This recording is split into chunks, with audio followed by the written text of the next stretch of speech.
여기서 평생 살아.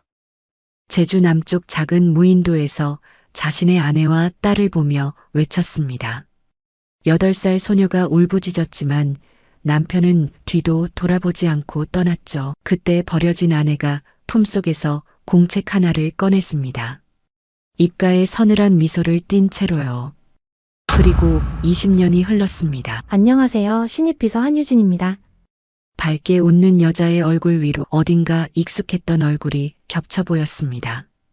지금 상상하시는 것보다 더한 오늘의 이야기가 궁금하시면 좋아요를 눌러주세요. 바로 시작하겠습니다. 2005년 여름 서울 시내 한 대학교 중앙도서관 2층 열람실이었죠. 오후 3시쯤 되면 창문 너머로 햇살이 비스듬히 들어와 책상 위를 따뜻하게 데웠고 그 자리에 앉아있던 여학생 한 명이 고개를 숙인 채 전공 서적을 읽고 있었습니다. 강민서, 당시 23이었던 그녀는 화려하지도 않았고 눈에 띄는 미인도 아니었지만 청순하고 조용한 분위기가 있었어요. 단정하게 묶은 머리, 안경 너머로 보이는 맑은 눈동자, 그리고 책장을 넘기는 가늘고 하얀 손가락까지 모든 게 조용했습니다. 그런 그녀를 몇 달째 지켜보던 남학생이 있었죠.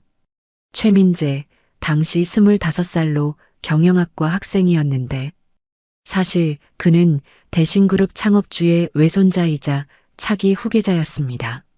하지만 캠퍼스에서는 그저 공부 잘하고 집안 좀 괜찮은 선배 정도로만 알려져 있었고 민서는 그런 것조차 몰랐어요. 어느 날 민재가 용기를 내어 그녀 앞자리에 앉았습니다. 심장이 터질 것처럼 뛰었지만 애써 태어난 척 책을 펼쳤죠. 1시간쯤 지났을까요? 민서가 자리에서 일어나 책을 정리하기 시작했고 민재도 황급히 짐을 챙겨 그녀를 따라 나섰습니다. 도서관 현관 앞에서 민재가 떨리는 목소리로 말을 걸었어요. 저기 혹시 경제학 전공이세요? 민서가 놀란 듯 돌아보며 고개를 끄덕였고 민재는 준비한 듯 말을 이었죠. 저도 같은 수업 듣는데 다음 주 과제 같이 해도 될까요? 그렇게 시작된 인연이었습니다. 그 후로 민재는 매일같이 같은 시간 같은 자리에 나타났습니다. 처음엔 과제 이야기로 시작했지만 점차 다른 대화들로 이어졌고 한 달쯤 지나자 민재는 더 이상 참을 수 없었는지 민서에게 꽃다발을 내밀었어요. 제 마음 받아주실 수 있을까요? 그날 민서는 얼굴이 새빨개져서는 한참을 말을 못하다가 작은 목소리로 대답했죠. 저 같은 사람을 왜요? 민재가 진지하게 대답했습니다. 왜냐고요? 그냥 좋은데 이유가 필요한가요? 민서는 자신을 이렇게까지 좋아해주는 사람이 있다는 게 믿기지 않았습니다. 어릴 때부터 가난한 집안에서 자라며 눈치만 보고 살았던 그녀였으니까요. 부모님은 일찍 돌아가셨고 고모 집에 얹혀 살며 장학금으로 겨우 대학을 다니던 처지였죠. 그런데 이렇게 자신을 매일 찾아와주고 밥을 사주고 영화를 보러 가자고 하는 남자가 생긴 겁니다. 민서는 조심스럽게 마음을 열기 시작했어요. 민재는 정말 다정했습니다. 비 오는 날이면 우산을 들고 기다렸고 추운 겨울에는 따뜻한 커피를 사다 줬으며 시험 기간에는 밤늦게까지 도서관에서 같이 공부해줬죠. 민서는 점점 민재에게 빠져들었습니다. 그가 자신의 전부라고 생각할 만큼요.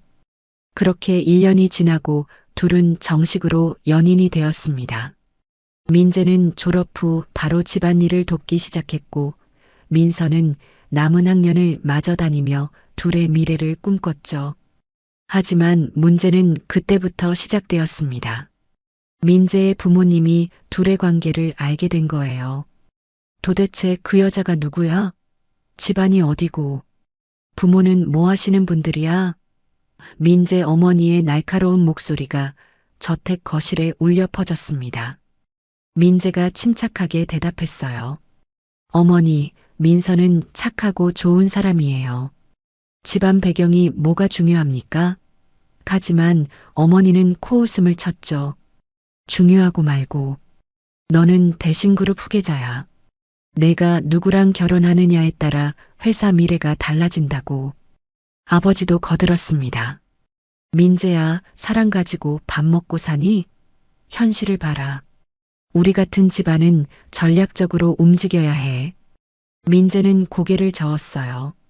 전 민서랑 결혼할 겁니다. 어머니, 아버지가 뭐라 하셔도요.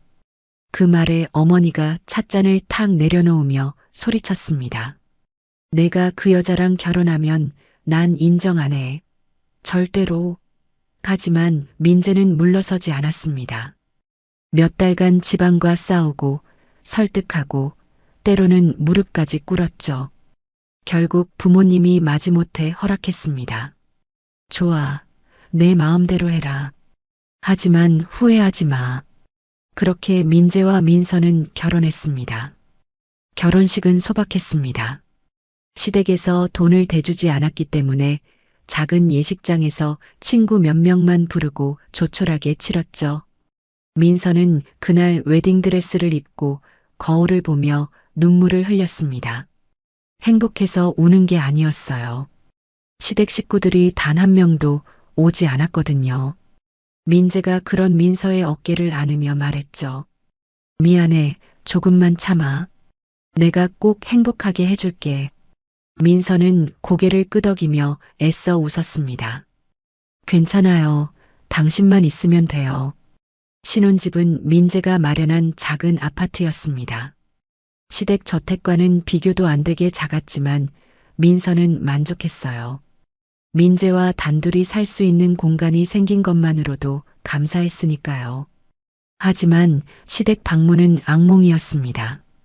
명절 때마다 민서는 새벽부터 일어나 음식을 준비했지만 시어머니는 한마디씩 쏘아붙였죠. 이게 뭐야? 간도 제대로 못 맞춰? 우리 집안 며느리 치고는 격이 많이 떨어지네. 민재야, 내가 고집 부려서 이 모양이잖아. 민서는 아무 말도 하지 못하고 고개만 숙였습니다. 민재는 그럴 때마다 어머니를 말렸지만 소용없었어요. 그렇게 1년이 지났고 민서는 임신을 했습니다. 아이가 생겼다는 소식에 민재는 정말 기뻐했어요. 여보, 우리 애기 생겼어. 이제 진짜 가족이 되는 거야. 민서도 배를 쓰다듬며 행복해했죠. 당신 닮으면 좋겠어요. 10달 후 딸이 태어났습니다. 이름은 최서연이었어요. 민재는 딸을 처음 안았을 때 눈물을 흘렸습니다. 이렇게 예쁜 애를 낳아줘서 고마워. 민서도 웃으며 대답했죠. 우리 잘 키우자. 하지만 시댁의 반응은 차갑기만 했습니다. 아들이 아니고 딸이라니 쯧쯧. 시어머니는 병문안도 제대로 오지 않았고 출산 선물 하나 보내지 않았어요. 민재는 분해했지만 민서는 괜찮다고 했습니다. 우리끼리 잘 살면 돼요. 그렇게 서연이는 3살이 되고 5살이 되었습니다. 민재는 여전히 좋은 아빠였어요. 주말이면 서연이를 데리고 놀이터에 가고 그네를 밀어주고 아이스크림을 사주었죠. 민서는 그런 남편을 보며 이렇게 생각했습니다. 이 사람과 결혼하길 정말 잘했어. 하지만 서연이가 6살 되던 해부터 뭔가 달라지기 시작했습니다. 민재가 집에 늦게 들어오는 날이 많아졌고 주말에도 회사 일이 있다며 자주 나갔어요. 민서가 물었습니다. 요즘 무슨 일 있어요? 민재는 피곤한 표정으로 대답했죠. 아무것도 아니야. 회사 일이 좀 바쁠 뿐이야. 하지만 민서는 느꼈습니다. 남편의 눈빛이 예전 같지 않다는 걸요. 예전에는 자신을 볼 때마다 사랑스럽다는 듯 웃었는데 이제는 그냥 무심하게 지나쳐버렸습니다. 그리고 어느 날 민재가 골프 치러 간다며 나가는 걸 봤는데 차에 여자가 타고 있었어요. 민서는 가슴이 철렁 내려앉았습니다. 그 여자는 박은지였습니다. 한솔그룹 외동딸로 당시 27살이었죠. 민서는 그날 저녁 민재가 돌아오기를 기다렸습니다. 11시가 넘어서야 현관문이 열렸고 민재는 술 냄새를 풍기며 들어왔어요. 골프 치고 왔어? 민서가 조심스럽게 물었습니다. 민재는 귀찮다는 듯 대답했죠. 응, 그래. 그리고는 그대로 침실로 들어가 버렸어요. 민서는 거실에 혼자 남아 식탁 위에 차려둔 저녁을 바라봤습니다. 민재가 좋아하는 된장찌개와 생선구이였는데 이제 식어버린 음식들을 보며 한숨을 쉬었죠. 그 후로도 민재는 점점 더 늦게 들어왔습니다. 일주일에 사나흘은 회식이 있다고 했고 주말에도 골프며 모임이며 핑계를 대고 나갔어요. 민서는 서연이와 단둘이 주말을 보내는 날이 많아졌습니다. 엄마, 아빠는 언제 와? 6살 서연이가 물었고 민서는 애써 밝게 웃으며 대답했죠. 아빠 일하시는 거야. 우리 착하게 기다리자. 하지만 민서 자신도 알고 있었습니다. 민재가 변했다는 걸요. 그 즈음 시댁에서는 더욱 노골적으로 민서를 무시하기 시작했습니다. 어느 일요일 오후 민재 어머니가 전화를 걸어왔어요. 이번 주 금요일에 집에 와. 중요한 손님 오신다. 민서는 알겠다고 대답하고 금요일 저녁 정성껏 옷을 차려입고 시댁을 찾아갔습니다. 거실에는 이미 여러 사람이 모여 있었는데 그 중에 박은지가 있었죠. 화려한 샤넬 투피스에 명품 가방을 든 그녀는 민재 어머니 옆에 앉아 환하게 웃고 있었습니다. 민서가 들어서자 시어머니가 차갑게 말했어요. 왔어? 늦었네. 빨리 부엌 가서 차 좀 내와. 민서는 인사도 제대로 못하고 부엌으로 향했습니다. 찻잔을 준비하며 거실에서 들리는 대화를 들었죠. 은지 씨는 정말 대단하시더라고요. 하버드에서 경영학 석사까지 하셨다면서요? 시어머니의 목소리였습니다. 박은지가 겸손한 척 대답했어요. 아니에요. 공부는 그냥 좋아해서 한 거예요. 그때 민재의 목소리가 들렸습니다. 대단하시네요. 저도 유학 갔으면 좋았을 텐데. 민서는 손에 든 찻잔이 덜덜 떨리는 걸 느꼈습니다. 남편이 저 여자한테 관심 있다는 게 너무나 명확했으니까요. 차를 들고 거실로 나간 민서는 조용히 탁자 위에 찻잔을 놓았습니다. 하지만 시어머니는 한 모금 마시더니 인상을 찌푸렸죠. 이게 뭐야? 차 온도가 왜 이래? 다시 가져와.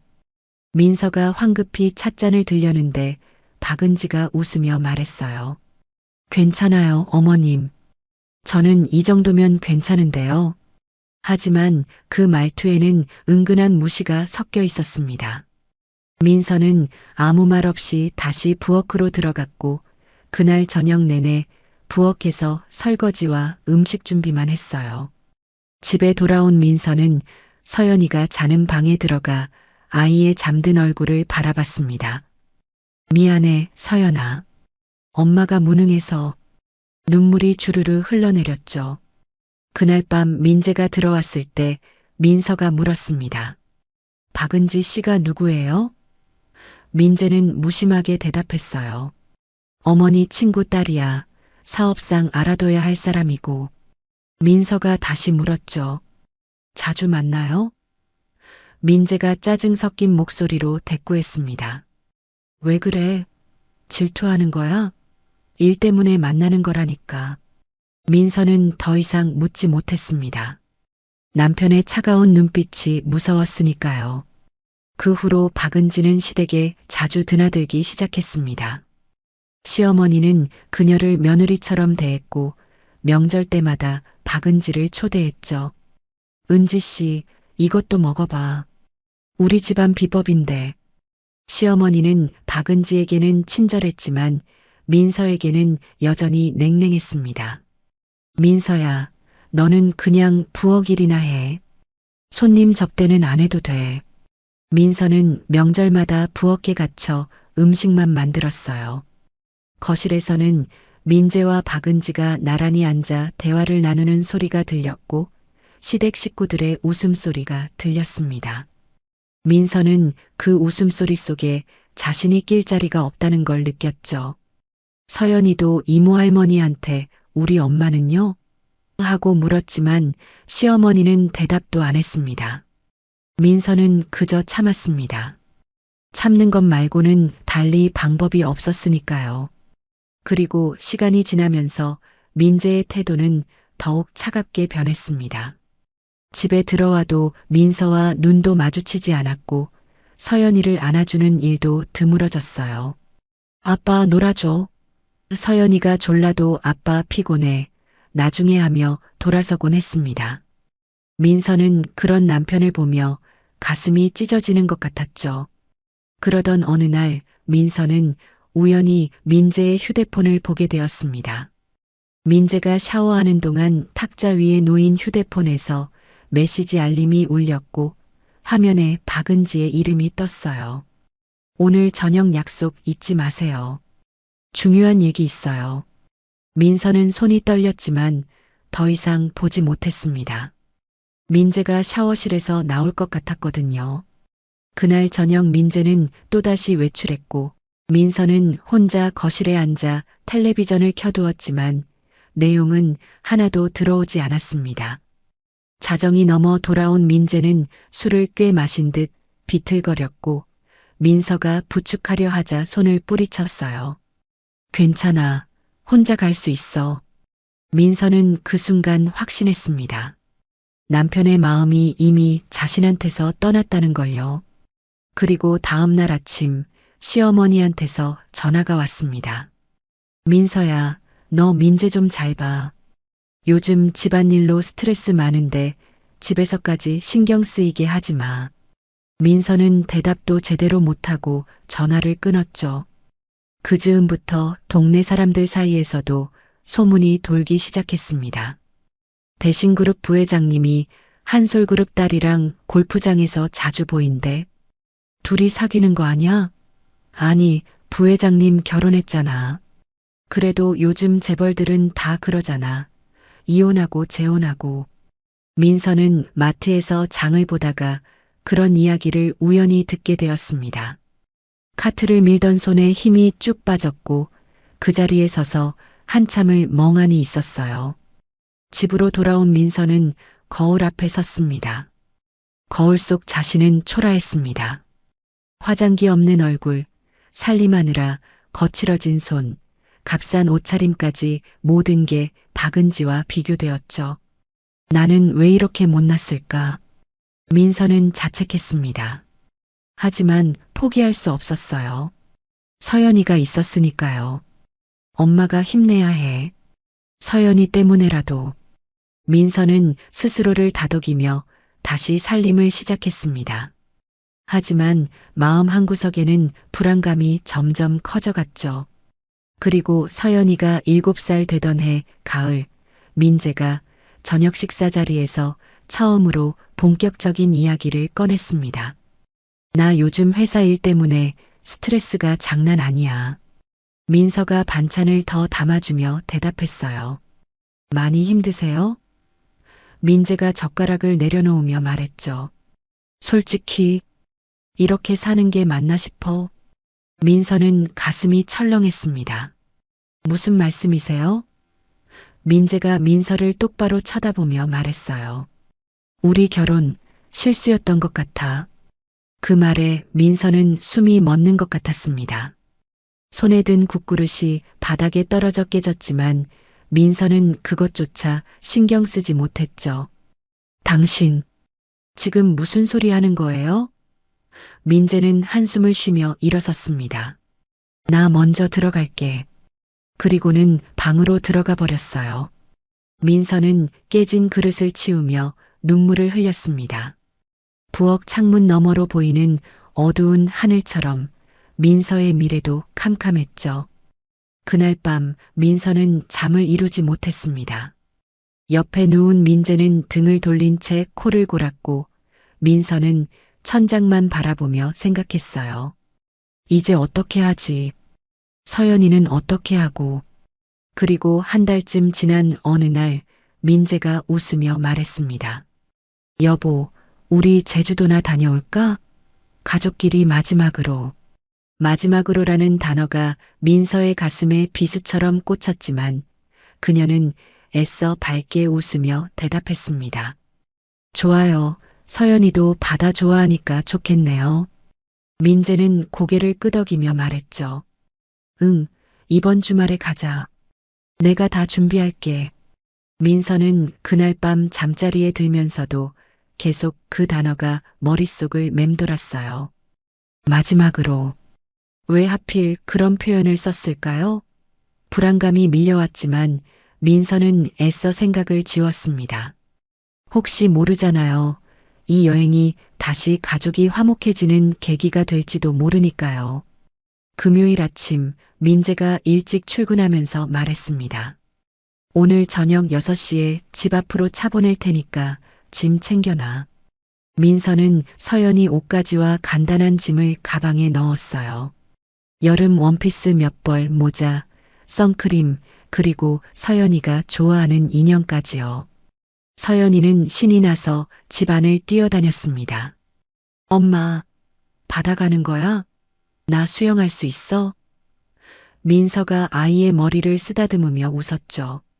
그래, 우리 서연이 수영복도 챙겨야겠네. 그런데 짐을 챙기던 중 민서는 문득 이상한 느낌이 들었습니다.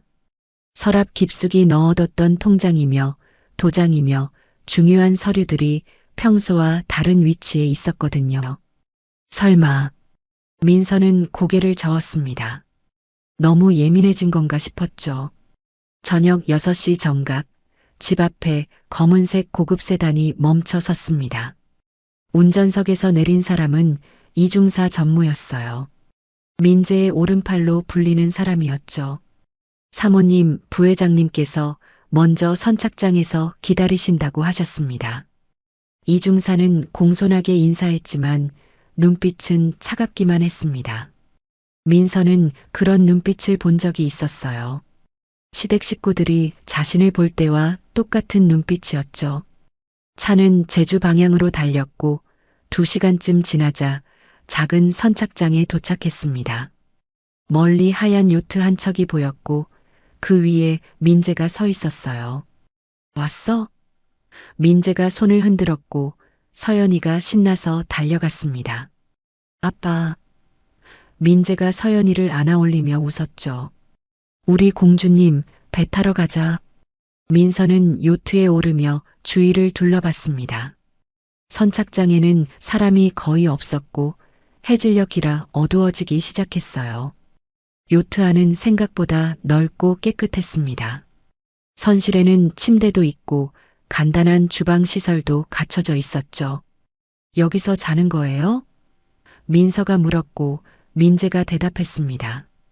아니, 섬에 도착하면 거기 펜션이 있어. 오늘 저녁은 거기서 자고. 민서는 고개를 끄덕였지만 여전히 불안감을 떨칠 수 없었어요. 요트가 출발했습니다. 엔진 소리가 낮게 울리며 배가 항구를 벗어나자 서연이는 난간에 매달려 바다를 구경했어요. 엄마, 물고기 보여. 민서도 옆에 서서 딸과 함께 바다를 바라봤습니다. 석양이 수평선 너머로 지고 있었고 하늘은 붉게 물들어 있었죠. 아름다운 풍경이었지만 민서는 왠지 모를 쓸쓸함을 느꼈습니다. 민재는 선실 안에서 이중사와 뭔가 이야기를 나누고 있었어요. 민서가 슬쩍 안을 들여다보니 두 사람이 진지한 표정으로 대화하고 있었고 민재가 고개를 끄덕이는 모습이 보였습니다. 뭐 하세요? 민서가 물었지만 민재는 웃으며 나왔어요. 아무것도 아니야. 회사 얘기 좀 하는 거야. 1시간쯤 지나자 멀리 작은 섬 하나가 보이기 시작했습니다. 민재가 말했죠. 저기야, 저기. 섬은 생각보다 작았습니다. 나무들이 울창하게 자라 있었고 해변에는 하얀 모래가 깔려 있었어요. 요트가 섬 근처에 닿자 이중사가 작은 보트를 내렸습니다. 이거 타고 들어가셔야 합니다. 수심이 얕아서요. 민서와 서연이가 먼저 보트에 올랐고 민재가 마지막으로 탔어요. 보트가 해변에 닿자 서연이가 모래사장으로 뛰어내렸습니다. 우와, 엄마 여기 예쁘다. 민서도 내렸지만 주위를 둘러보니 펜션이나 건물 같은 건 보이지 않았어요. 여기 펜션이 어디 있어요? 민서가 물었습니다. 민재는 대답하지 않고 그저 멀리 바다를 바라봤죠. 이중사가 다시 보트에 올랐고 민서는 이상한 예감이 들었어요. 당신 뭐 하는 거예요? 민재가 천천히 돌아서며 민서를 쳐다봤습니다. 그 눈빛은 차갑기만 했어요. 미안해. 민재가 그 한마디만 남기고 보트에 올랐습니다. 민서는 순간 무슨 일이 벌어지는지 깨달았어요. 잠깐만, 당신 지금 뭐 하는 거야? 민서가 소리쳤지만 보트는 이미 해변을 떠나고 있었습니다. 서연이가 뭔가 이상함을 느끼고 달려왔어요. 아빠, 아빠 어디가? 민재는 보트 위에서 뒤도 돌아보지 않았습니다. 이중사가 노를 저으며 요트로 돌아갔고 민서는 파도가 발목을 적시는 걸 느끼며 그 광경을 지켜봤죠. 요트가 시동을 걸었습니다. 엔진 소리가 요란하게 울렸고 배는 천천히 섬에서 멀어지기 시작했어요. 민서는 물속으로 뛰어들려고 했지만 서연이가 울며 매달렸습니다. 엄마, 무서워. 민서는 딸을 꼭 안을 수밖에 없었죠. 요트 갑판에 민재가 나타났습니다. 그는 난간에 기대어 섬을 바라보고 있었고 민서와 눈이 마주쳤어요. 민서가 있는 힘껏 소리쳤습니다. 당신 미쳤어? 서연이라도 데려가. 제발. 하지만 민재는 고개를 저었습니다. 그리고 입을 열었죠. 여기서 평생 살아. 그 목소리가 파도 소리에 섞여 민서의 귀에 들렸습니다. 서연이가 울부짖었어요. 아빠, 아빠. 하지만 배는 점점 멀어졌습니다. 민서는 딸을 안은 채 그 자리에 주저앉았고 차가운 바닷물이 옷을 적셨죠. 해는 이미 완전히 져서 어둠이 내리고 있었습니다. 민서는 떨리는 손으로 호주머니를 뒤졌어요. 휴대폰이 있었지만 당연히 전파가 잡히지 않았습니다. 서연이는 계속 울고 있었고 민서는 아이를 달래야 했죠. 괜찮아, 괜찮아. 엄마가 있잖아. 하지만 민서 자신도 공포에 떨고 있었습니다. 어둠 속에서 파도 소리만 들렸고 멀리서 요트의 불빛이 점점 작아지고 있었어요. 민서는 서연이를 업고 해변에서 조금 떨어진 나무 밑으로 걸어갔습니다. 적어도 바람은 막아야 했으니까요. 그리고 가방을 열었습니다. 다행히 옷가지며 물병 몇 개는 챙겨왔더군요. 민서는 서연이에게 옷을 하나 더 입혔고 자신도 겉옷을 걸쳤어요. 밤 공기가 차가웠습니다. 서연이가 떨며 물었죠. 엄마, 우리 어떡해? 민서는 딸의 머리를 쓰다듬으며 대답했습니다. 괜찮아. 누가 올 거야. 조금만 기다리자. 하지만 민서는 알고 있었습니다. 아무도 오지 않을 거라는 걸요. 민재가 이렇게까지 계획적으로 자신들을 버리고 갔다면 구조대를 부를 리도 없었죠. 민서는 가방을 다시 뒤졌습니다. 그리고 그 안에서 작은 공책 하나를 꺼냈어요. 사실 민서는 출발하기 전날 밤 이상한 예감 때문에 이 공책을 몰래 챙겨왔던 겁니다. 공책 안에는 지난 몇 년간 민서가 몰래 기록해둔 것들이 있었어요. 민재의 이상한 행동들, 박은지와의 만남 날짜들, 시댁에서 들은 대화 내용들까지요. 처음엔 그냥 일기처럼 적었던 건데 언젠가부터 이게 증거가 될 수도 있겠다는 생각이 들었던 겁니다. 민서는 떨리는 손으로 공책 마지막 장을 펼쳤습니다. 그리고 볼펜을 꺼내 적기 시작했어요. 2005년 7월 15일 오후 8시 제주 남쪽 무인도 최민재가 나와 서연이를 버리고 갔다. 글씨가 삐뚤삐뚤했지만 계속 적었습니다. 이중사 전무동행, 계획적 유기, 서연이는 8살. 그리고 공책을 덮었죠. 민서는 서연이를 꼭 안으며 생각했습니다. 살아야 해. 우리가 살아야 이 공책이 의미가 있어. 서연이가 민서 품에서 흐느끼며 말했어요. 엄마 무서워. 민서가 기침을 하며 대답했죠. 괜찮아. 엄마가 다 준비했어. 그 말에 서연이가 눈을 동그랗게 뜨고 엄마를 쳐다봤습니다. 민서는 입가에 서늘한 미소를 띄었어요. 완전히 무기력한 표정이 아니었습니다. 뭔가 각오가 서린 얼굴이었죠. 밤이 깊어갔습니다.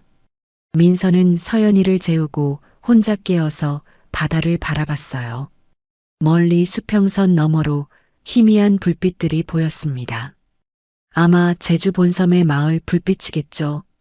저렇게 가까운데도 갈 수 없다니 민서는 허탈했습니다. 하지만 포기하지 않았어요. 일단 살아남자. 그 다음에 생각하자. 민서는 주위를 살펴봤습니다. 나무들 사이로 작은 샘물 같은 게 보였고 해변에는 조개 껍데기들이 널려 있었어요. 물은 있고 조개도 있고 며칠은 버틸 수 있겠어. 민서는 스스로를 다독였습니다. 그리고 문득 떠올랐죠. 자신이 대학 시절 산악회에서 활동했던 기억이요. 당시 야영도 해봤고 간단한 생존 기술도 배웠었습니다. 물론 오래전 일이라 가물가물했지만 그래도 아무것도 모르는 것보다는 나았죠.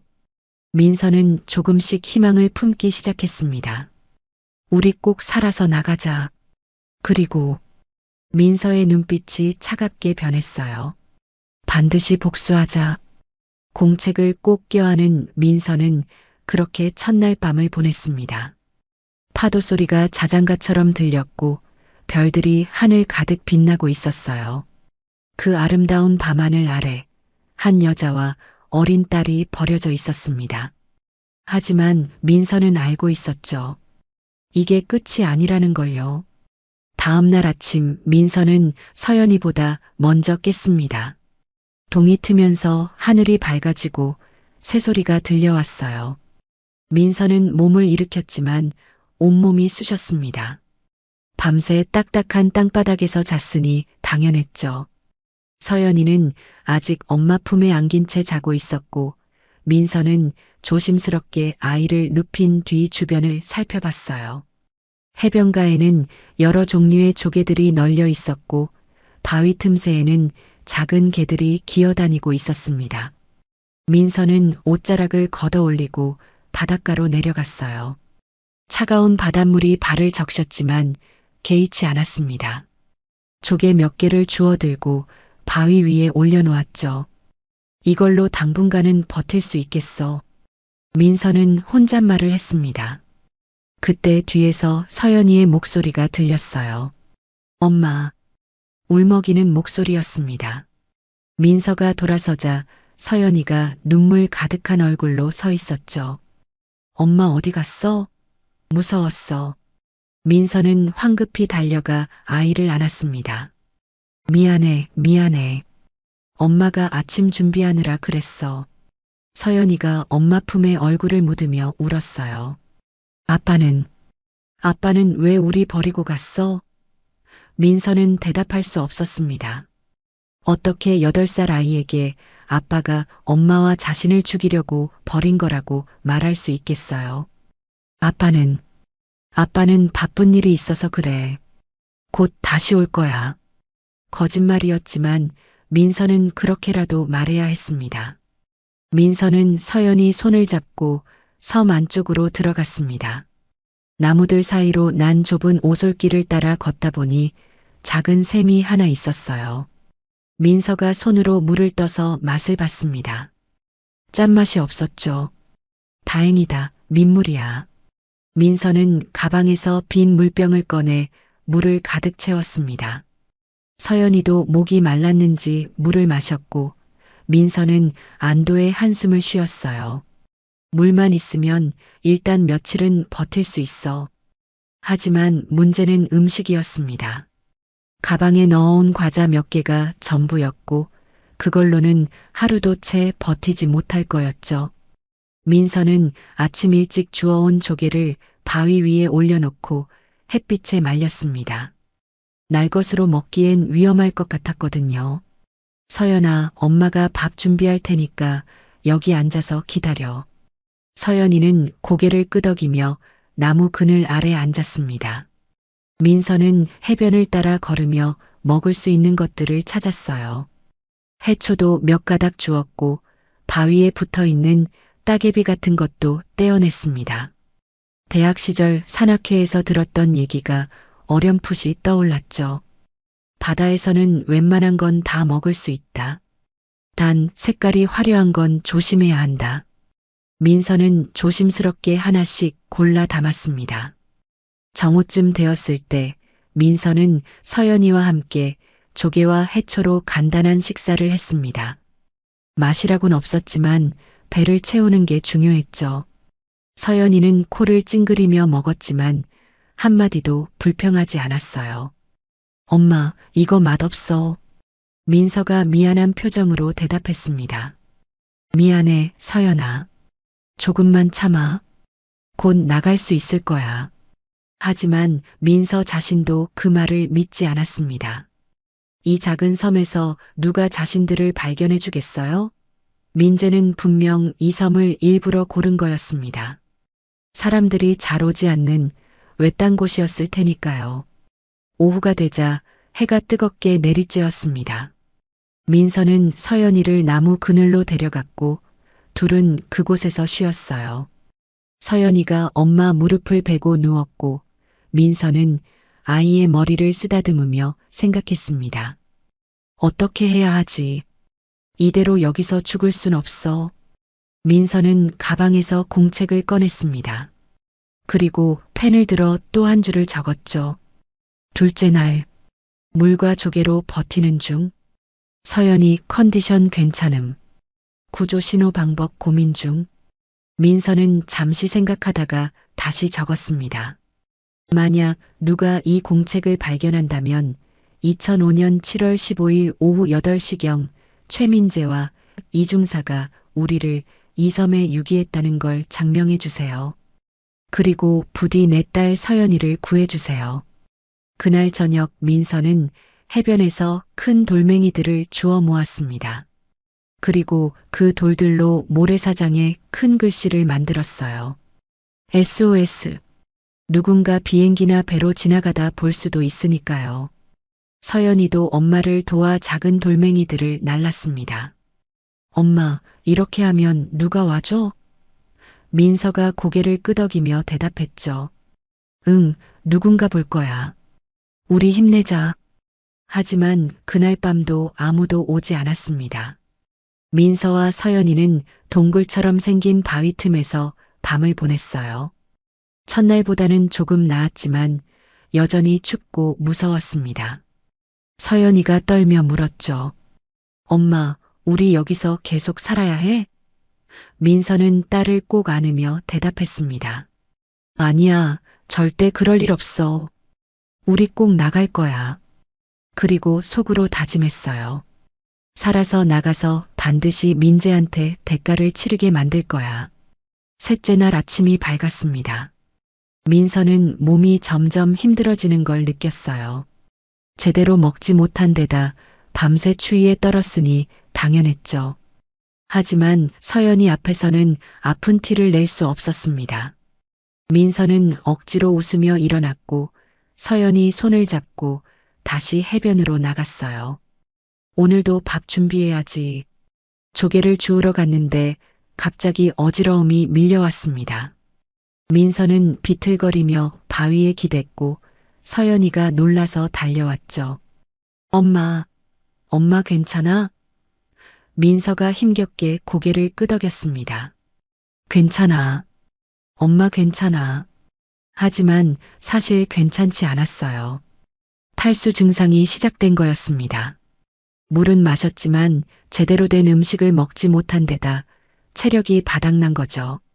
민서는 간신히 몸을 일으켜 샘물이 있는 곳으로 갔습니다. 물을 마셨지만 속이 메스꺼웠어요. 서연이가 걱정스러운 얼굴로 엄마를 쳐다봤습니다. 엄마 아파? 민서는 고개를 저었지만 눈물이 났어요. 미안해 서연아. 엄마가 무능해서. 서연이가 엄마 손을 잡으며 말했습니다. 아니야 엄마 최고야. 그 말에 민서는 더 울컥했죠. 그날 오전 10시쯤이었습니다. 민서와 서연이가 나무 그늘 아래서 쉬고 있을 때 갑자기 멀리서 엔진 소리가 들렸어요. 민서는 처음엔 환청인 줄 알았습니다. 하지만 소리가 점점 가까워졌고 서연이도 귀를 쫑긋 세웠죠. 엄마, 배소리야. 민서는 황급히 일어나 해변으로 뛰어갔습니다. 수평선 너머로 회색 배 한 척이 보였어요. 해군 초계함이었습니다. 민서는 있는 힘껏 소리쳤습니다. 여기요. 여기 사람 있어요. 하지만 너무 멀어서 목소리가 닿지 않았죠. 민서는 필사적으로 손을 흔들었고 서연이도 같이 소리쳤습니다. 아저씨들, 우리 여기 있어요. 배는 섬 근처를 지나가고 있었지만 멈추지 않았어요. 민서는 절망했습니다. 안 돼. 제발. 그때 배 위에서 누군가 쌍안경으로 섬을 보고 있었습니다. 김철수 부사관이었어요. 그는 일상적인 순찰 중이었는데 문득 이 작은 섬을 살펴보게 되었죠. 쌍안경을 통해 모래사장의 SOS 글씨가 보였고 그 옆에서 손을 흔드는 여자와 아이가 보였습니다. 김철수는 즉시 상관에게 보고했어요. 함장님, 저기 조난자가 있습니다. 초계함이 방향을 틀었고 무전이 울려 퍼졌습니다. 조난자 발견, 구조작전 개시. 민서는 배가 자신들을 향해 다가오는 걸 보고 그 자리에 주저앉았습니다. 서연이가 뛰며 소리쳤어요. 엄마, 배가 와. 우리 구해주러 와. 민서는 눈물이 왈칵 쏟아졌습니다. 그래, 살았어. 우리 살았어. 초계함에서 작은 보트가 내려왔고 구명조끼를 입은 해군들이 섬으로 다가왔습니다. 김철수가 가장 먼저 해변에 내렸죠. 여기 사람 있습니까? 민서가 손을 들어 대답했습니다. 네, 여기요. 목소리가 거의 나오지 않았어요. 김철수가 달려와 민서를 부축했습니다. 괜찮으세요? 얼마나 여기 계셨어요? 민서가 떨리는 목소리로 대답했죠. 사흘째입니다. 김철수는 즉시 동료에게 신호를 보냈고 다른 해군들이 담요와 물을 가져왔습니다. 서연이도 담요에 쌓여 안전하게 보호받았어요. 따뜻한 물 드세요. 천천히요. 민서는 물을 마시며 정신을 차렸습니다. 그리고 김철수를 쳐다보며 물었죠. 어떻게 우리를 찾으셨어요? 김철수가 모래사장의 SOS를 가리키며 대답했습니다. 저 신호 덕분이에요. 쌍안경으로 우연히 봤죠.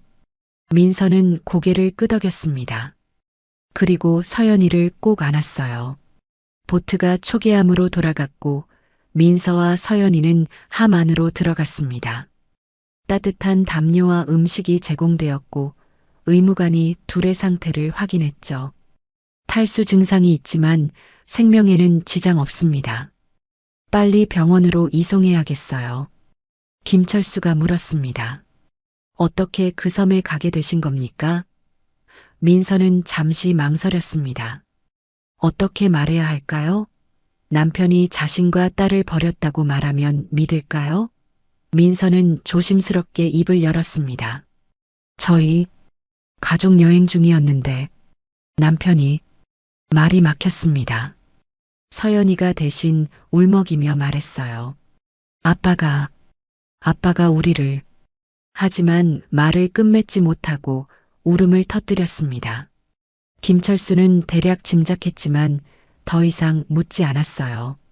일단 병원부터 가시죠. 나중에 경찰에 진술하시면 됩니다. 초계함은 제주 방향으로 전속력으로 달렸고 1시간 뒤 제주항에 도착했습니다. 구급차가 대기하고 있었고 민서와 서연이는 곧바로 제주대학병원 응급실로 이송되었죠. 민서는 구급차 안에서 서연이 손을 꼭 잡으며 생각했습니다. 살았어.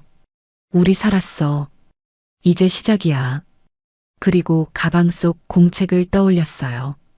그 공책은 여전히 민서 품속에 있었고 앞으로 모든 것의 증거가 될 거였습니다. 제주대학병원 응급실에 도착한 민서와 서연이는 즉시 치료를 받았습니다. 링거를 맞고 영양제를 투여받았으며 의사들이 전신을 검사했죠. 다행히 큰 부상은 없었지만 탈수와 영양실조로 며칠은 입원해야 한다는 진단이 나왔어요. 민서는 병실 침대에 누워 천장을 바라보며 생각했습니다. 이제 어떻게 하지? 경찰이 올 거였어요. 진술을 해야 했죠. 남편이 자신과 딸을 무인도에 버렸다고 말하면 뉴스에 날 게 뻔했습니다. 대신그룹 부회장의 본처 유기 사건이라니 언론이 가만히 있을 리 없었죠. 민서는 그게 두려웠습니다. 언론에 노출되면 민재와 시댁에서 어떻게 나올지 뻔했거든요. 돈과 권력으로 모든 걸 덮을 게 분명했어요. 그리고 그 과정에서 서연이가 더 다칠 거였습니다. 민서는 결심했습니다. 차라리 숨자. 완전히 사라지자. 그날 오후 김철수 부사관이 병실을 찾아왔습니다. 괜찮으세요? 민서가 고개를 끄덕이며 대답했죠. 덕분에 살았어요. 정말 감사합니다. 김철수는 의자에 앉으며 조심스럽게 물었습니다. 경찰 조사 받으셨어요? 민서가 고개를 저었어요. 아직이요. 곧 올 거예요. 김철수는 잠시 망설이다가 말했습니다. 제가 뭘 도와드릴 수 있을까요? 그 말에 민서는 김철수를 똑바로 쳐다봤어요. 진심이 느껴지는 눈빛이었습니다. 민서는 천천히 입을 열었습니다. 부사관님, 제가 부탁 하나만 드려도 될까요? 김철수가 고개를 끄덕였죠. 말씀하세요. 민서가 목소리를 낮추며 말했습니다. 제 신원을 비밀로 해주실 수 있나요? 김철수는 눈을 깜빡였어요. 무슨 말씀이신지 민서가 설명했습니다. 남편이 저희를 죽이려고 한 거예요. 일부러 무인도에 버렸죠. 만약 제가 살아있다는 게 알려지면 그 사람이 다시 해칠 거예요. 서연이도 위험해집니다. 김철수는 충격을 받은 표이었습니다. 그럼 경찰에. 민서가 고개를 저으며 말했죠. 경찰에 말해봤자 소용없어요. 남편 집안이 재벌이에요. 돈으로 다 해결할 겁니다. 오히려 제가 미친 여자 취급당하고 끝날 거예요. 김철수는 할 말을 잃었습니다. 민서의 눈에는 절박함이 가득했거든요. 제발, 저희 좀 살려주세요. 신원을 숨길 수 있게 도와주세요. 김철수는 한참을 고민했습니다. 규정을 어기는 일이었지만 눈앞의 여자와 어린 아이를 보니 그냥 지나칠 수 없었어요. 알겠습니다. 제가 할 수 있는 선에서 도와드리죠. 민서는 눈물을 글썽이며 고개를 숙였습니다. 감사합니다. 정말 감사합니다. 김철수는 자신의 인맥을 동원했습니다. 해군 내부에서 조용히 처리했고 구조 기록을 최소화했어요. 공식적으로는 신원 미상의 조난자 구조로만 기록되었고 민서와 서연이의 이름은 어디에도 남지 않았습니다. 경찰 조사도 간단하게 넘어갔죠. 가족과 여행 중 실수로 표류했다가 구조됨으로 처리되었고 더 이상의 추궁은 없었어요. 일주일 후 민서와 서연이는 병원을 나왔습니다. 김철수가 준비해준 작은 원룸이었어요. 제주 시내 외곽의 낡은 건물 2층이었지만 민서에게는 충분했습니다. 여기서 새로 시작하세요. 제가 당분간 생활비 좀 도와드릴게요. 김철수가 말했지만 민서는 고개를 저었어요. 아니에요. 이것만으로도 충분해요. 제가 이래서 벌겠습니다. 민서는 그날부터 신분을 완전히 바꿨습니다. 강민서에서 강혜진으로 이름을 바꿨고 주민등록도 새로 만들었어요. 물론 불법이었지만 김철수가 아는 사람을 통해 처리해줬습니다. 서연이도 이름을 바꿔야 했지만 민서는 그건 거부했어요. 서연이는 그대로 둘게요. 이 아이 이름까지 빼앗기고 싶지 않아요. 그렇게 둘은 완전히 다른 사람이 되었습니다. 민서는 낮에는 편의점에서, 밤에는 식당에서 일했습니다. 하루에 4시간씩밖에 못 자는 생활이었지만 참았어요. 서연이를 학교에 보내야 했고 밥을 먹여야 했으며 무엇보다 복수를 준비해야 했으니까요. 서연이가 초등학교에 입학한 날 민서는 딸을 꼭 안으며 말했습니다. 서연아, 엄마 말 잘 들어야 해. 공부 열심히 해야 해. 서연이가 고개를 끄덕였죠. 왜요, 엄마? 민서가 진지하게 대답했습니다. 나중에 꼭 써먹을 날이 올 거야. 그때를 위해 지금부터 준비하는 거야. 8살 서연이는 정확히 이해하지 못했지만 엄마의 눈빛을 보고 알았어요. 중요한 일이라는 걸요. 밤마다 민서는 공책을 펼쳤습니다. 무인도에서 가져온 그 공책이었어요. 거기에는 지난 몇 년간의 기록이 빼곡했고 민서는 거기에 새로운 내용을 추가했습니다. 대신그룹 계열사 목록, 주요 거래처, 민재의 일정 패턴, 박은지와의 관계, 인터넷 기사를 뒤지고 도서관에서 신문을 찾아보며 정보를 모았죠. 서연이가 물었습니다. 엄마, 그게 뭐예요? 민서가 대답했어요. 우리의 무기야. 나중에 내가 크면 이해할 거야. 세월이 흘렀습니다. 서연이는 초등학교를 졸업하고 중학교에 들어갔어요. 성적은 늘 상위권이었습니다. 민서가 강조했거든요. 공부만이 우리가 올라갈 수 있는 사다리야. 서연이는 엄마 말을 따랐습니다. 친구들과 놀 시간도 없이 공부에 매달렸고 방학 때도 도서관에서 살다시피 했죠. 민서는 딸이 안쓰러웠지만 다그쳤습니다. 조금만 더 힘내. 우리 목표를 잊지 마. 서연이는 고개를 끄덕였어요. 어릴 때부터 엄마에게 들었던 이야기들이 있었습니다. 아빠가 우리를 버렸어. 죽으라고 섬에 버렸어. 그걸 잊으면 안 돼. 서연이는 그 기억을 가슴에 새겼습니다.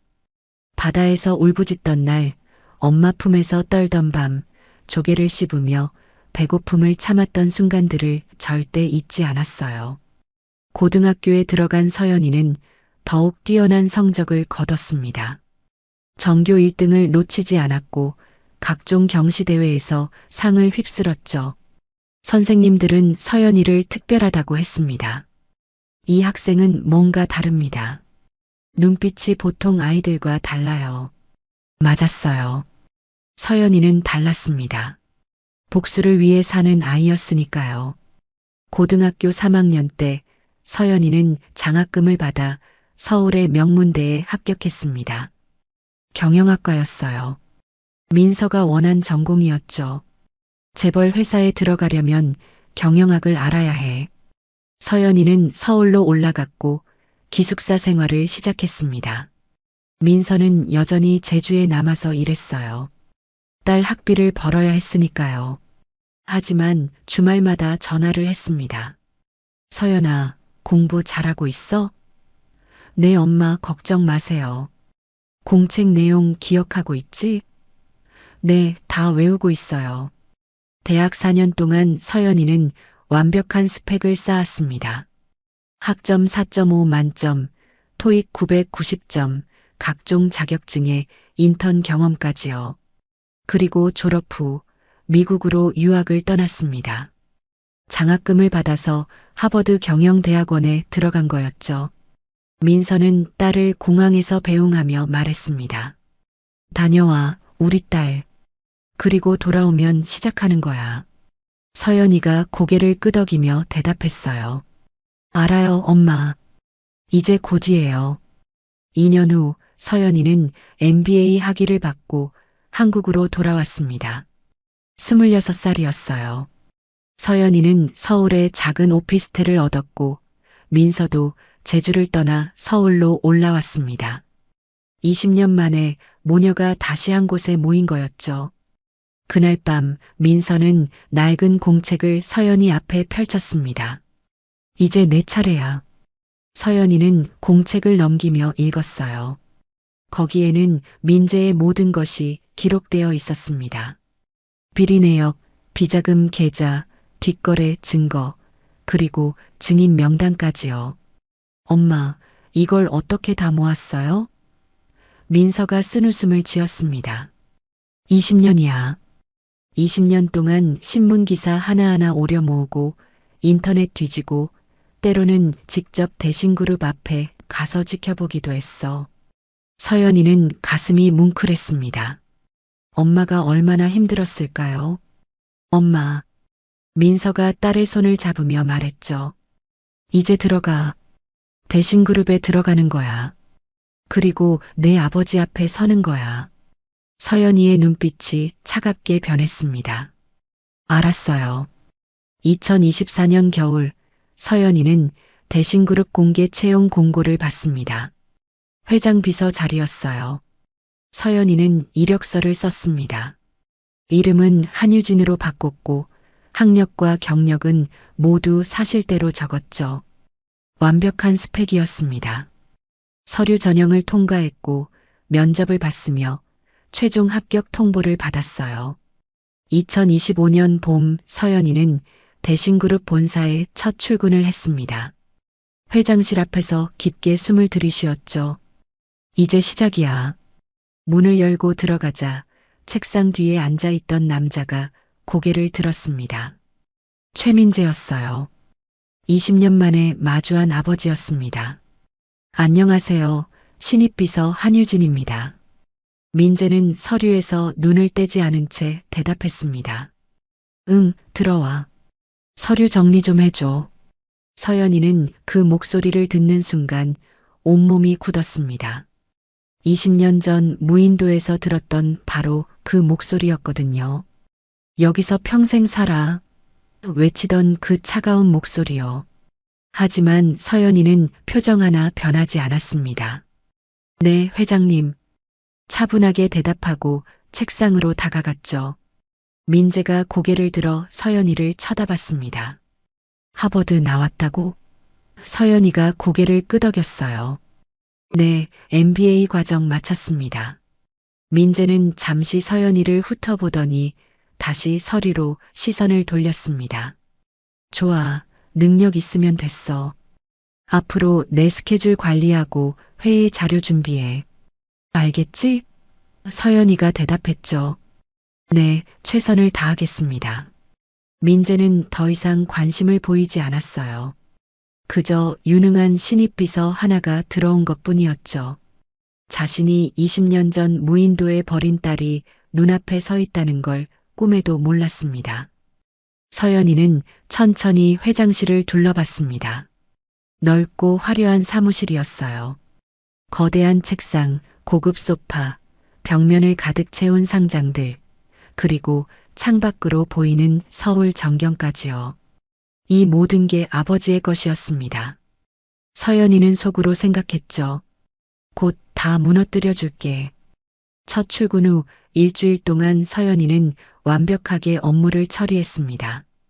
민재의 스케줄을 분 단위로 관리했고 회의 자료는 빈틈없이 준비했으며 심지어 민재가 좋아하는 커피까지 정확히 맞춰서 타왔어요. 민재는 만족스러워했습니다. 한유진 씨, 일 잘하네. 전임 비서보다 훨씬 낫군. 서연이는 공손하게 고개를 숙였죠. 감사합니다, 회장님. 하지만 그건 겉모습일 뿐이었습니다. 서연이는 틈날 때마다 회장실 곳곳을 살폈어요. 서류 캐비닛의 위치, 금고, 비밀번호 힌트, 컴퓨터 비밀번호 패턴까지요. 점심시간에 민재가 외부 미팅을 나가면 서연이는 재빨리 움직였습니다. 서랍을 조심스럽게 열어보고 서류를 사진으로 찍었으며 USB에 파일을 복사했죠. 심장이 쿵쿵 뛰었지만 손은 떨리지 않았어요. 20년을 준비한 사람이었으니까요. 어느 날 서연이는 회장실 금고 열쇠가 어디 있는지 찾아냈습니다. 민재의 책상 서랍 깊숙이 숨겨져 있었어요. 점심시간 서연이는 그 열쇠로 금고를 열었습니다. 안에는 여러 서류들이 있었고 그 중에서 낡은 봉투 하나가 눈에 띄었죠. 서연이는 조심스럽게 봉투를 꺼내 열었습니다. 안에는 이혼 합의서가 들어 있었어요. 이혼 합의서, 갑 최민재, 을 강민서. 서연이는 숨이 멎는 것 같았습니다. 엄마 이름이 적혀 있었거든요. 합의 내용을 읽어 내려갔죠. 을은 갑에게 양육권을 포기하며 위자료 10억 원을 받고 일체의 권리를 포기한다. 본 사건에 대해 을은 함구하며 이를 위반할 시 모든 금액을 반환한다. 날짜는 2005년 7월 25일이었습니다. 무인도 사건 열흘 후였죠. 서연이는 손이 떨렸습니다. 이게 뭐야? 엄마가 이혼했다고? 10억을 받았다고? 하지만 엄마는 그런 얘기 한마디도 안 했어요. 서연이는 재빨리 합의서를 사진으로 찍고 다시 금고에 넣었습니다. 오후에 민재가 돌아왔을 때 서연이는 평소처럼 행동했습니다. 회장님, 오후 3시에 박 이사님과 미팅 있으십니다. 민재가 고개를 끄덕였죠. 알았어. 서연이는 그날 저녁 퇴근 후 엄마에게 전화했습니다. 엄마, 나 금고에서 이혼 합의서 찾았어. 전화 너머로 민서의 한숨소리가 들렸어요. 그래, 그것도 있었구나. 서연이가 물었습니다. 왜 말 안 했어요? 10억을 받았다면서요? 민서가 쓴웃음을 지으며 대답했죠. 한 푼도 안 받았어. 그 합의서는 강요로 쓴 거야. 이중사가 병원에 찾아와서 협박했거든. 서명 안 하면 너를 해치겠다고. 서연이는 가슴이 답답했습니다. 그럼 돈은? 민서가 대답했어요. 당연히 안 줬지. 합의서만 받아가고 돈은 한 푼도 안 줬어. 어차피 우리 죽은 줄 알았으니까. 서연이는 이를 악물었습니다. 정말 짐승만도 못한 놈들이네. 민서가 말했죠. 그러니까 우리가 복수하는 거잖아. 서연아, 흔들리지 마. 계속 진행해. 서연이는 고개를 끄덕였습니다. 알았어요, 엄마. 다음 날부터 서연이는 더욱 적극적으로 증거를 수집했습니다. 회장실에서 나오는 대화를 녹음했고 비자금 계좌 내역을 복사했으며 뒷거래 증거 문서들을 확보했어요. 엄마가 20년 동안 모은 정보와 대조하니 퍼즐이 완성되었습니다. 이 정도면 충분해. 한 달쯤 지났을 때 서연이는 박은지를 처음 만났습니다. 대신그룹 회장 부인이었죠. 박은지는 여전히 화려했습니다. 명품 옷에 명품 가방을 들고 회장실에 들어왔어요. 여보, 나왔어. 민재가 일어나 반갑게 맞았습니다. 왔어? 오늘 무슨 일이야? 박은지가 소파에 앉으며 말했죠. 저녁에 모임 있잖아. 같이 가려고. 민재가 고개를 끄덕였어요. 서연이는 차를 준비하라는 지시를 받고 밖으로 나갔습니다. 복도에서 혼자 서서 생각했죠. 저 여자가, 아빠 옆에 앉아있는 저 여자가 20년 전 시댁에서 봤던 그 여자였습니다. 엄마를 무시하고 아빠 옆에 붙어서 웃던 그 여자요. 서연이는 주먹을 꽉 쥐었어요. 차를 들고 다시 회장실로 들어갔을 때 박은지가 서연이를 쳐다봤습니다. 신입이야? 민재가 대답했죠. 응, 한 달 전에 들어왔어. 일 잘해. 박은지가 서연이를 위아래로 훑어보며 말했어요. 하버드 나왔다며? 대단하네. 요즘 젊은 애들은 다 스펙이 좋아. 서연이는 공손하게 인사했습니다. 감사합니다, 회장님 부인. 하지만 속으로는 다른 생각을 하고 있었죠. 곧 그 웃음 싹 지워줄게. 박은지가 차를 한 모금 마시더니 인상을 찌푸렸습니다. 이거 뭐야? 설탕이 너무 많잖아. 서연이가 당황한 척하며 말했어요. 죄송합니다. 다시 타올게요. 박은지가 손을 내저었죠. 됐어. 그냥 마실게. 다음부턴 신경 써. 서연이는 고개를 숙였습니다.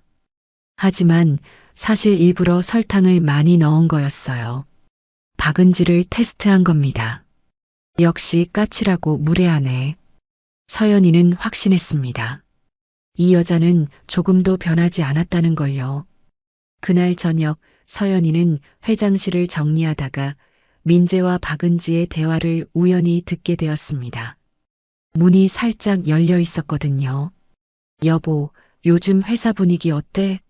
박은지의 목소리였습니다. 민재가 대답했어요. 그럭저럭 괜찮아. 실적도 오르고 있고. 박은지가 다시 물었죠. 그 옛날 일은 아무도 모르지? 민재가 짧게 대답했습니다. 당연하지. 이중사만 알아. 그것도 우리 편이고. 박은지가 웃으며 말했어요. 다행이다. 만약 그때 그 일이 알려졌으면 큰일 날 뻔했잖아. 민재도 웃었습니다. 이제 와서 누가 알겠어. 20년이나 지났는데. 서연이는 복도에서 그 대화를 듣고 있었습니다.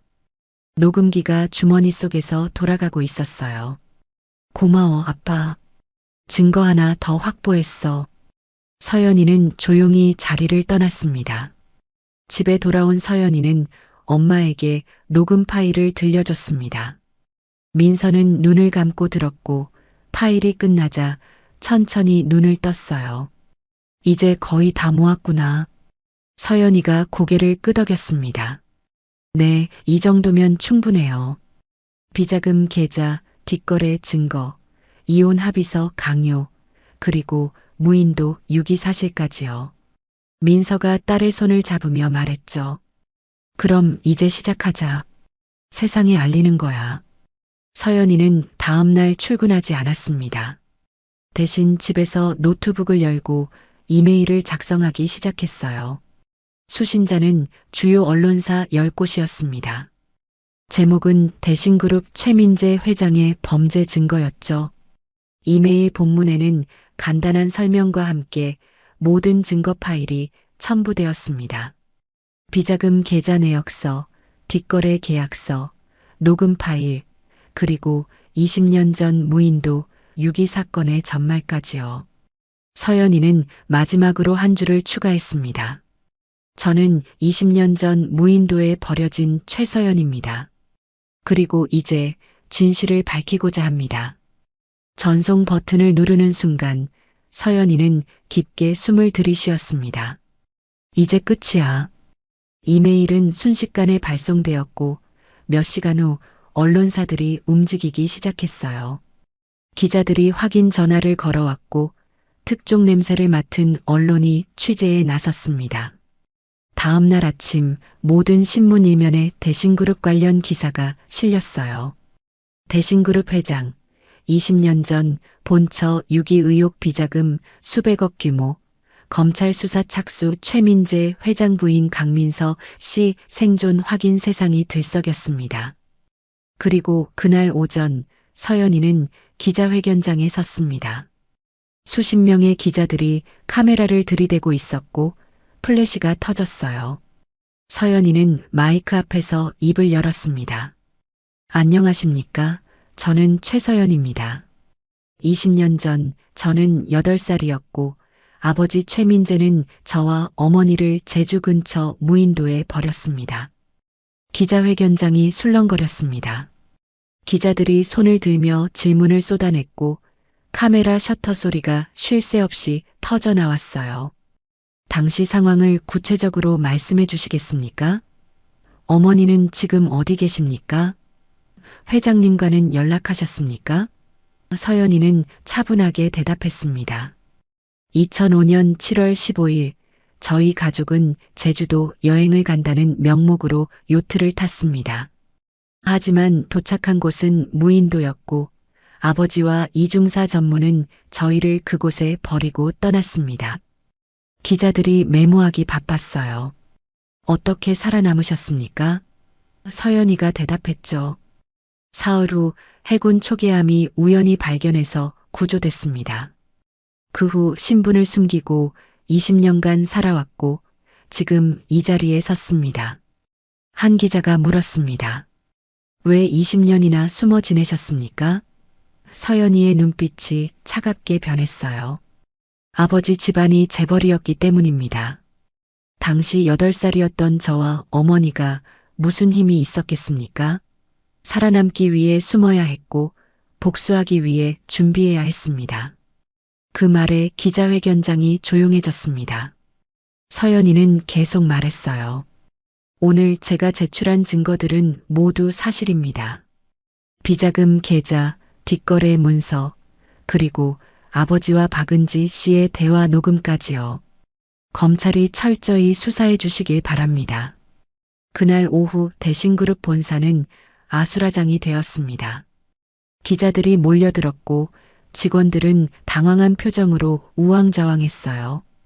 민재는 회장실에서 뉴스를 보고 있었습니다. 화면 속에는 서연이가 기자회견을 하는 모습이 나왔고 민재는 리모컨을 움켜쥔 채 굳어 있었죠.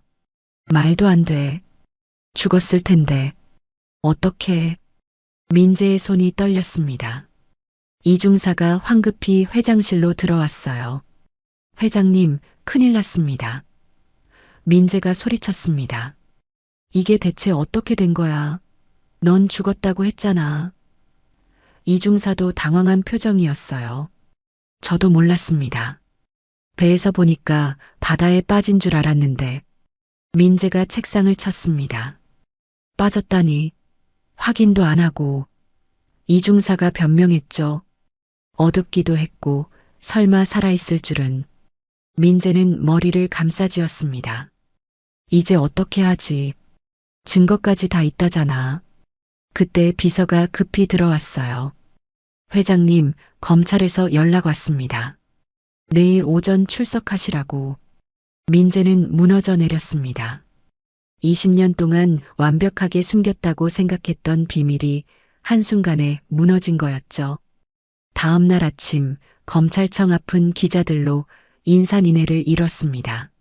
민재가 차에서 내리자 플래시 세례가 쏟아졌고 기자들이 마이크를 들이댔어요. 회장님, 딸을 정말 버리신 겁니까? 비자금은 어디에 썼습니까? 사과 한마디 없으십니까? 민재는 아무 말도 하지 않고 고개를 숙인 채 검찰청 안으로 들어갔습니다. 조사는 하루 종일 계속되었어요. 검사들은 서연이가 제출한 증거들을 하나하나 대조하며 민재를 추궁했습니다. 2005년 7월 10일 오후 8시경 제주 남쪽 무인도의 처자를 유기한 사실이 맞습니까? 민재는 입을 열지 않았어요. 답변하십시오. 검사가 다그쳤지만 민재는 묵묵부답이었습니다. 그럼 이 비자금 계좌는 뭡니까? 총액 500억 원이 넘는데요.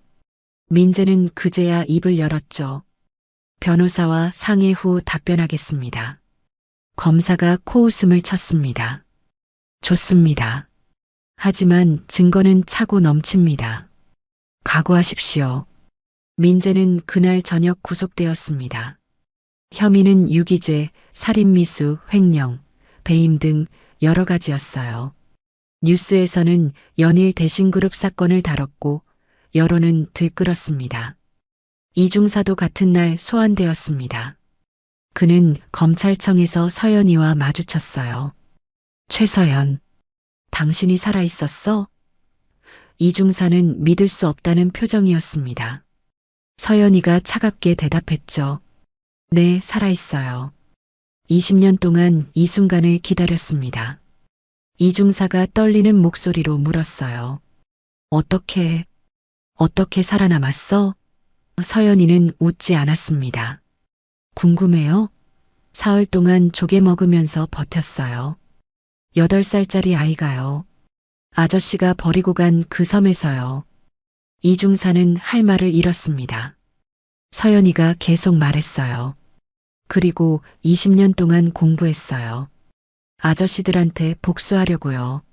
어때요? 제 복수가 성공한 것 같나요? 이중사는 고개를 떨구었습니다. 그도 그날 구속되었죠. 혐의는 공범, 유기방조, 증거인멸 등이었어요. 법정에 끌려가면서 이중사는 생각했습니다. 그때 확인이라도 했어야 했는데. 하지만 이미 늦었습니다. 박은지도 조사를 받았습니다. 그녀는 직접적인 실행범은 아니었지만 공모 혐의가 있었거든요. 검사가 물었습니다. 강민서 씨를 제거하려는 계획을 알고 계셨습니까? 박은지가 발뺌했어요. 전혀 몰랐습니다. 저는 그냥 결혼만 했을 뿐이에요. 하지만 증거가 있었습니다. 서연이가 녹음한 파일 중 일부에 박은지의 목소리가 담겨 있었거든요. 그때 그 일이 알려졌으면 큰일 날 뻔했잖아. 검사가 그 녹음을 틀었고 박은지는 얼굴이 하얗게 질렸습니다. 이건 오해입니다. 하지만 소용없었어요. 박은지도 결국 구속되었습니다. 혐의는 공모, 증거인멸, 위증 등이었죠. 법정으로 끌려가는 박은지는 기자들에게 소리쳤습니다. 저는 억울해요. 저는 아무것도 안 했어요. 하지만 아무도 믿지 않았습니다. 카메라는 그녀의 초라한 모습을 담아냈고 다음 날 신문 일면에 실렸어요. 한 달 후 첫 공판이 열렸습니다. 법정은 방청객들로 가득 찼고 언론도 대거 취재를 나왔어요. 피고인석에는 민재, 이중사, 박은지가 나란히 앉아 있었습니다. 셋 모두 수척해진 얼굴이었죠. 재판장이 입장했고 재판이 시작되었습니다. 검사, 공소사실을 낭독하십시오. 검사가 일어서서 길게 공소장을 읽었어요. 유기죄, 살인미수, 횡령, 배임, 공모 등 죄목이 12가지가 넘었습니다. 민재는 고개를 숙인 채 듣고 있었고 이중사는 눈을 감았으며 박은지는 울고 있었어요. 증인으로 서연이가 출석했습니다. 선서를 한 후 서연이는 증언대에 섰죠. 증인은 피고인 최민재의 딸이 맞습니까? 판사가 물었습니다. 서연이가 대답했어요. 네, 맞습니다. 판사가 다시 물었습니다. 2005년 7월 15일 무슨 일이 있었는지 증언해 주십시오. 서연이는 천천히 그날의 일을 이야기했습니다. 요트를 타고 간 것, 무인도에 내린 것, 아버지가 여기서 평생 살아라고 외친 것, 사흘 동안 버틴 것, 가리고 구조된 것까지요. 법정은 조용했습니다. 방청객들은 숨죽이며 들었고 기자들은 메모하기 바빴어요. 증언이 끝나자 민재의 변호사가 일어섰습니다. 증인, 혹시 피고인에게 개인적인 원한이 있는 것 아닙니까? 서연이가 차갑게 대답했죠. 원한이요? 저를 죽이려고 한 사람한테 원한이 없을 리 없잖아요. 변호사가 다시 물었습니다. 하지만 20년이나 지난 일 아닙니까? 기억이 정확한지 의문입니다. 서연이가 가방에서 낡은 공책을 꺼냈어요. 이게 증거입니다. 어머니가 20년 동안 기록한 공책이에요. 날짜, 시간, 장소, 증인까지 다 적혀 있습니다. 변호사는 할 말을 잃었습니다. 재판장이 공책을 제출하라고 했고 서연이는 공책을 건넸어요. 재판장이 공책을 넘기며 읽었습니다. 이건 상당히 구체적이군요. 검사가 말했습니다. 재판장님, 이 공책은 결정적 증거입니다. 피해자가 직접 작성한 기록이며 사건 당일부터 20년간의 모든 정황이 담겨 있습니다. 재판장이 고개를 끄덕였어요. 민재는 그 공책을 보며 절망했습니다. 민서가 그렇게까지. 다음 증인으로 민서가 출석했습니다. 20년 만에 민재와 마주한 순간이었죠. 민서는 증언대에 서서 민재를 똑바로 쳐다봤습니다. 민재는 고개를 들지 못했어요. 민서가 증언을 시작했습니다. 저는 20년 전 남편에게 버림받았습니다. 이유는 단 하나였어요. 제가 가난한 집안 출신이라는 것, 그리고 재벌가 딸과 결혼하기 위해 저를 제거하려 했던 겁니다. 방청석에서 탄식 소리가 나왔습니다. 민서는 계속 말했어요. 저는 살아남았고 딸을 키웠으며 복수를 준비했습니다. 그리고 오늘 이 자리에 섰습니다. 재판은 석 달 동안 계속되었습니다. 여러 증인이 출석했고 증거가 제출되었으며 변론이 오갔어요. 하지만 결과는 뻔했습니다. 증거가 너무나 확실했거든요. 마침내 선고 공판 날이 왔습니다. 재판장이 판결문을 읽기 시작했어요. 피고인 최민재는 유기죄, 살인미수, 횡령, 배임으로 징역 15년을 선고한다. 민재는 그 자리에 주저앉았습니다. 피고인 박은지는 공모, 증거인멸로 징역 10년을 선고한다. 박은지가 울음을 터뜨렸어요. 피고인 이중사는 유기방조, 공범으로 징역 12년을 선고한다. 이중사는 고개를 떨구었습니다. 재판장이 마지막으로 말했죠. 피고인들의 범죄는 극히 악질적이며 반성의 기미도 보이지 않는다. 엄중히 처벌한다. 망치 소리가 법정에 울려 퍼졌습니다. 서연이는 방청석에서 그 광경을 지켜봤어요. 눈물이 흘러내렸지만 슬픔의 눈물이 아니었습니다. 안도의 눈물이었죠. 옆에 앉은 민서가 딸의 손을 잡았습니다. 끝났어, 서연아. 서연이가 고개를 끄덕였어요. 네, 엄마. 드디어 끝났어요. 판결이 확정되고 일주일 후 대신그룹은 공식적으로 해체 절차에 들어갔습니다. 주요 계열사들이 매각되었고 본사 건물도 경매에 넘어갔어요. 민재가 쌓아올린 제국이 하루아침에 무너진 겁니다. 직원들은 뿔뿔이 흩어졌고 대신그룹이라는 이름은 역사 속으로 사라졌죠. 언론은 연일 이 사건을 다뤘습니다. 재벌 회장의 몰락 20년 만에 복수 무인도에서 시작된 정의 같은 제목들이 신문을 장식했어요. 하지만 서연이는 더 이상 언론 인터뷰에 응하지 않았습니다. 할 말은 다 했고 이제는 조용히 살고 싶었거든요. 재산 몰수 절차도 진행되었습니다. 민재와 박은지의 재산 대부분이 국가에 환수되었고 일부는 피해 보상금으로 책정되었어요. 서연이와 민서에게도 보상금이 나왔지만 둘은 최소한만 받고 나머지는 사회에 기부했습니다. 우리가 원한 건 돈이 아니었어요. 정의였어요. 서연이가 기자들에게 마지막으로 남긴 말이었습니다. 그리고 모녀는 서울을 떠났어요. 돌아간 곳은 제주였습니다. 20년 전 그곳에서 새 삶을 시작했던 것처럼 이제는 진짜 평화로운 삶을 시작하려는 거였죠. 제주 해안가 작은 마을에 민서와 서연이가 정착했습니다. 바다가 보이는 단층 집이었어요. 크지는 않았지만 햇살이 잘 들고 따뜻한 집이었습니다. 민서는 마당에 작은 텃밭을 가꾸기 시작했고 서연이는 동네 카페 한 곳을 인수했어요. 섬에서 온 사람들이라는 이름을 붙였습니다. 카페 문을 열고 들어서면 은은한 커피 향이 났고 창밖으로는 푸른 바다가 펼쳐졌죠. 서연이는 직접 커피를 내렸고 민서는 간단한 빵과 케이크를 만들었어요. 손님들은 많지 않았지만 찾아오는 사람들은 모두 단골이 되었습니다. 여기 커피 정말 맛있어요.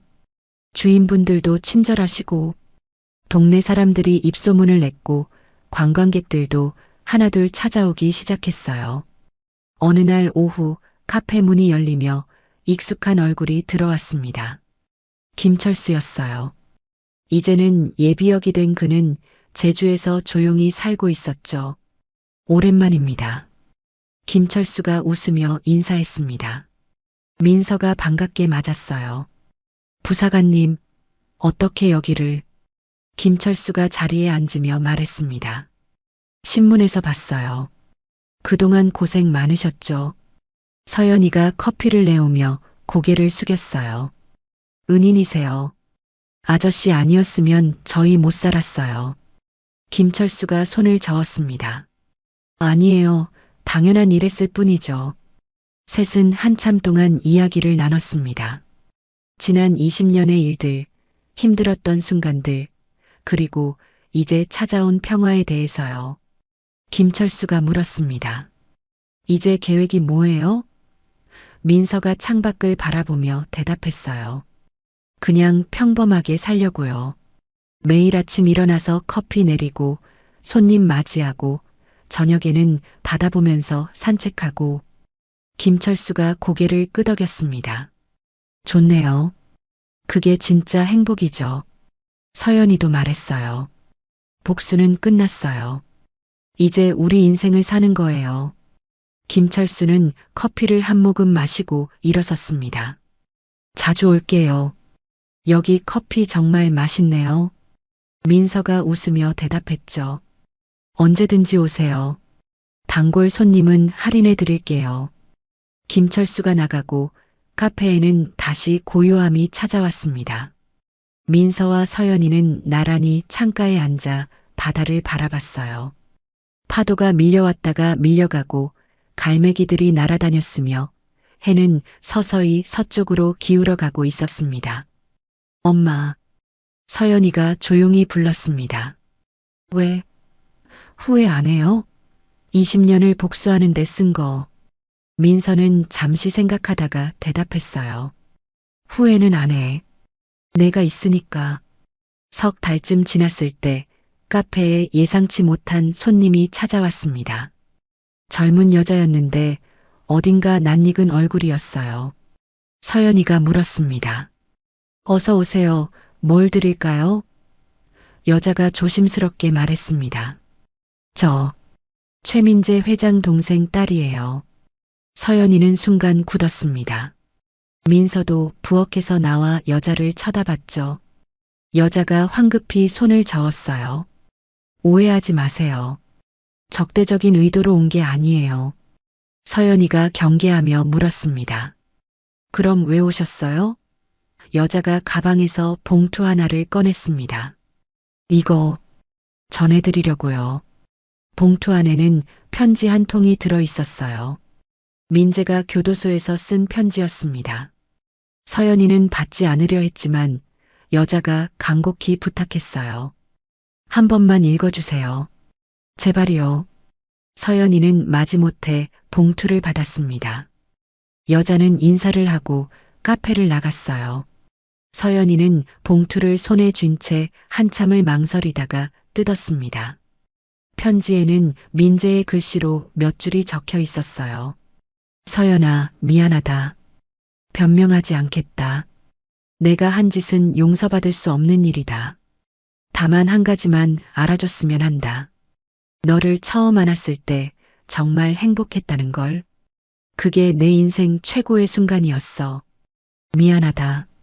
그리고 잘 살아라. 서연이는 편지를 읽고 조용히 접었습니다. 민서가 물었어요. 뭐라고 썼어? 서연이가 대답했습니다. 사과요. 그리고 잘 살라고. 민서는 아무 말 없이 딸을 안았습니다. 서연이는 엄마 품에서 눈물을 흘렸어요. 미움도 아니고 용서도 아닌 복잡한 감정이었습니다. 엄마, 전 용서할 수 없어요. 민서가 딸의 등을 토닥이며 말했죠. 안 해도 돼. 용서는 내 선택이야. 서연이가 고개를 끄덕였습니다. 근데 이제 마음이 조금 편해진 것 같아요. 민서가 웃었어요. 그거면 됐어. 둘은 한참 동안 그렇게 안고 있었습니다. 창밖으로 보이는 바다는 여전히 평온했고 파도 소리만 조용히 들려왔어요. 저녁이 되자 민서와 서연이는 카페 문을 닫고 해변으로 산책을 나갔습니다. 모래사장을 따라 걸으며 둘은 이야기를 나눴어요. 엄마, 이제 뭐 하고 싶어요? 서연이가 물었습니다. 민서가 웃으며 대답했죠. 글쎄, 여행이나 다녀볼까? 이번엔 진짜 여행으로. 서연이도 웃었어요. 좋아요. 우리 둘이서요. 해는 수평선 너머로 지고 있었고 하늘은 붉게 물들어 있었습니다. 20년 전 무인도에서 봤던 그 석양과 비슷했지만 이제는 두렵지 않았어요. 오히려 아름다웠습니다. 한 해가 지났습니다. 카페 섬에서 온 사람들은 제주의 명소가 되었어요. 관광 가이드북에도 소개되었고 SNS에서도 유명해졌죠. 하지만 민서와 서연이는 여전히 검소하게 살았습니다. 돈을 많이 벌고 싶은 욕심도 없었고 그저 하루하루를 감사하며 지냈어요. 어느 봄날 서연이는 한 권의 책을 출간했습니다. 제목은 무인도에서 온 복수였어요. 자신과 엄마의 20년 이야기를 담은 책이었죠. 출판사에서 먼저 제안했지만 서연이는 고민 끝에 받아들였습니다. 우리 같은 일이 다시는 일어나지 않았으면 해서요. 누군가에게는 용기가 되었으면 좋겠어요. 책은 베스트셀러가 되었습니다. 수많은 독자들이 감동했고 응원의 메시지를 보내왔어요. 서연이는 그 메시지들을 하나하나 읽으며 생각했습니다. 우리 이야기가 헛되지 않았구나. 책 인쇄는 전부 아동보호단체에 기부했습니다. 어린 서연이처럼 힘든 아이들을 도왔으면 좋겠어요. 민서도 딸의 선택을 지지했죠. 우리 딸 정말 훌륭하게 컸구나. 서연이가 엄마를 안으며 말했습니다. 엄마 덕분이에요. 어느 날 저녁 카페를 정리하던 서연이는 문득 20년 전 그 섬을 생각했습니다. 무서웠던 밤, 배고팠던 낮, 엄마 품에서 울던 기억들이요. 서연이는 민서에게 물었습니다. 엄마, 그 섬 다시 가볼래요? 민서가 놀라서 딸을 쳐다봤어요. 왜? 그 끔찍한 곳을. 서연이가 웃으며 말했죠. 이젠 괜찮아요. 그냥 가보고 싶어요. 우리가 살아남은 곳이잖아요. 민서는 잠시 생각하다가 고개를 끄덕였습니다. 그래, 가보자. 이번엔 우리가 선택해서 가는 거니까. 다음 주말 둘은 작은 배를 빌려 그 섬으로 향했습니다. 20년 만에 다시 찾은 무인도는 여전히 조용했어요. 나무들은 더 자라 있었고 해변은 예전 그대로였습니다. 서연이는 모래사장에 발을 디디며 깊게 숨을 들이쉬었어요. 여기였어. 여기서 우리가 버텼어. 민서도 옆에 서서 바다를 바라봤습니다. 그래, 여기서 시작됐지. 우리의 새 삶이. 둘은 해변을 천천히 걸었습니다. 당시 물을 마셨던 샘을 찾았고 밤을 보냈던 동굴도 찾았어요. 모든 게 옛날 그대로였지만 이제는 무섭지 않았습니다. 오히려 의미 있는 곳이 되어 있었죠. 서연이가 모래사장에 앉으며 말했습니다. 엄마, 여기서 우리 사진 찍어요. 민서가 웃으며 옆에 앉았어요. 서연이는 휴대폰으로 셀카를 찍었습니다. 사진 속 모녀는 밝게 웃고 있었어요. 20년 전 이곳에서 울던 모습과는 너무나 달랐습니다. 해가 질 무렵 둘은 다시 배에 올랐습니다. 섬이 점점 멀어지는 걸 보며 서연이가 말했어요. 안녕, 그때의 우리. 민서가 딸의 어깨를 감싸며 말했죠. 이제 정말 끝이야. 배는 제주 쪽으로 향했고 석양이 수평선을 붉게 물들이고 있었습니다. 그날 밤 집에 돌아온 모녀는 테라스에 앉아 차를 마셨어요. 별들이 하늘 가득 반짝이고 있었고 파도 소리가 자장가처럼 들렸습니다. 엄마, 응? 행복해요.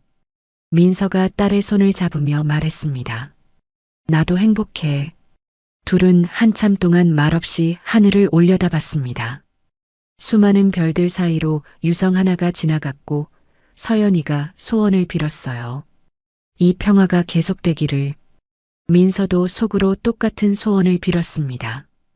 20년간의 긴 복수가 끝나고 이제 진짜 삶이 시작되었으니까요. 복수는 차가웠지만 가족은 따뜻했습니다. 그리고 그 따뜻함이 둘을 지켜주었죠. 파도 소리가 밤 공기를 타고 흘러왔고 민서와 서연이는 그렇게 평화로운 밤을 보냈습니다. 이제 더 이상 두려울 것도 복수할 것도 없었어요. 그저 내일이 기다려질 뿐이었습니다. 세상에 참 이런저런 사연들이 많아요. 여러분이 제 채널을 보시는 소중한 시간 아깝지 않도록 더욱더 재미나고 감동적인 사연으로 인사 올리겠습니다. 머리 숙여 감사드립니다. 댓글로 화이팅 한번 적어주시면 영상을 만드는데 큰 위안이 됩니다. 감사합니다.